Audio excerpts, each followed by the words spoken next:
नमस्कार दोस्तों, मैं हूं doctor Vikas Agarwal, ENT, sinus, snoring and sleep apnea विशेषज्ञ।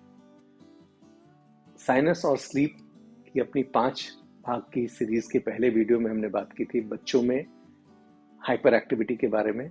दूसरे वीडियो में हमने बात की युवाओं में साइनस की समस्याओं के बारे में। और आइए आज हम बात करते हैं जो वर्किंग क्लास है उसमें चिड़चिड़ेपन के बारे में।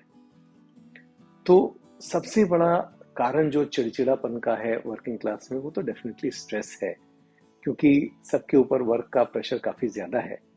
लेकिन उससे जो ज्यादा बड़ा कारण है वो है प्रॉपर आराम न मिल पाना। जब इंसान अगर 16 घंटे काम करके 8 घंटे शांति से सोने की कोशिश करता है और उस समय भी उसे बराबर नींद न आए, तो उसमें चिड़चिड़ापन होना स्वाभाविक है। और नींद न आने के कारणों में सबसे बड़ा कारण तो यह है कि इंसान लेट नाइट तक नेटफ्लिक्स और प्राइम वीडियो देखते रहता है, क्योंकि घर काम से आने के बाद उसे थोड़ा रिलैक्सेशन की ज़रूरत होती है। और जब रात को 2 बजे सो करके सुबह 7 बजे उठना पड़े तो 5 घंटे की नींद पर्याप्त नहीं होती है। तो पहला ध्यान तो आपको ये रखना चाहिए कि आप काम से समय पर वापस आ जाएं, वर्क लाइफ बैलेंस क्रिएट करें। समय पर आने के बाद आप समय से अपना डिनर या रात का खाना खा लें, ताकि खाने के तुरंत बाद आपको लेटना न पड़े, ताकि आपको रिफ्लक्स की प्रॉब्लम ना हो। उसके बाद आप कम से कम 7 घंटे की नींद लें। इसके लिए आपके पास समय होना अत्यधिक जरूरी है, क्योंकि ये देखा गया है रिसर्च में कि 7 घंटे की नींद प्लस माइनस 1 आवर इंसान के लिए निहायत ही जरूरी है। और ये नींद क्वालिटी स्लीप होनी चाहिए, यानी कि जब आप सो रहे हैं तो आपके मन में काम से रिलेटेड ख्याल ना आए। आप उस समय काम को पूरी तरह से स्विच ऑफ कर दो अपने आप को काम से, ये कोशिश करो। और उस समय आपकी बेडरूम की लाइट्स बंद होनी चाहिए, आपकी सारी स्क्रीन्स स्विच ऑफ होनी चाहिए। There should not be any screen use at that time when you are going to sleep.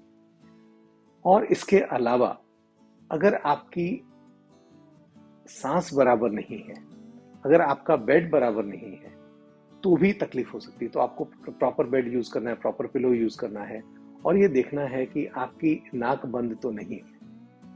मैं ईएनटी सर्जन हूं, इसलिए बार बार इस टॉपिक पर आ रहा हूं, लेकिन ये काफी कॉमन प्रॉब्लम है, क्योंकि दुनिया की आधी से ज्यादा पॉपुलेशन उसको डेविएटेड सेप्टम यानी नाक की हड्डी टेढ़े होने की प्रॉब्लम है। और इसको हम नेचुरल समझते हैं कि अगर सांस बराबर नहीं चल रही है, एक तरफ की नाक अगर बंद है, तो इसको हम नेचुरल समझते हैं, जबकि नेचुरल है नहीं। क्योंकि जब एक तरफ की नाक की हड्डी टेढ़ी है, डेविएटेड सेप्टम है, तो दूसरी तरफ का टर्बिनेट यानी नाक के अंदर मस्सा जिसे कहते हैं, वो सूज जाता है। अब एक तरफ की नाक तो हड्डी के कारण ब्लॉक हो जाती है और दूसरे की तरफ की नाक मस्से के कारण बंद हो जाती है। तो इंसान को सांस लेने में काफी तकलीफ होती है, लेकिन वो चूंकि बचपन से इस समस्या से जूझ रहा होता है, वो उसको नॉर्मल समझ करके आगे बढ़ता है। अब उसका सारा जो उसकी सारी एनर्जी है वो सिर्फ सांस लेने में ही निकल जाती है, क्योंकि उसे जोर लगा करके सांस लेना पड़ रहा होता है। और इस कारण से जब वो सुबह उठता है तो पूरी एनर्जी उसकी ड्रेन हो चुकी होती है, और उसे जो उसको फ्रेशनेस मिलनी चाहिए होती है वो नहीं मिलती है, और इसके कारण इंसान चिड़चिड़ा रहता है। इस समस्या को हम कहते हैं अपर एयरवे रेजिस्टेंस सिंड्रोम, यानी ऊपरी जो सांस का रास्ता है उसमें अवरोध, अपर एयरवे रेजिस्टेंस सिंड्रोम। ये शुरुआत है स्नोरिंग और स्लीप एपनिया के पहले की। तो जैसे जैसे इंसान की उम्र बढ़ेगी, वैसे वैसे धीरे धीरे ये इंसान जिसे अपर एयरवे रेजिस्टेंस है, ये आगे चलकर स्नोरिंग और फ्रैंक स्लीप एपनिया पेशेंट की तरफ बढ़ता चला जाएगा।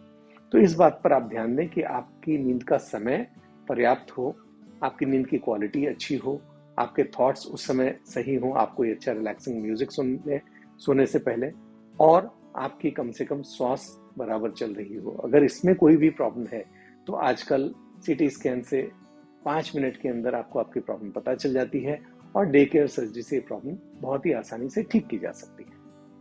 धन्यवाद।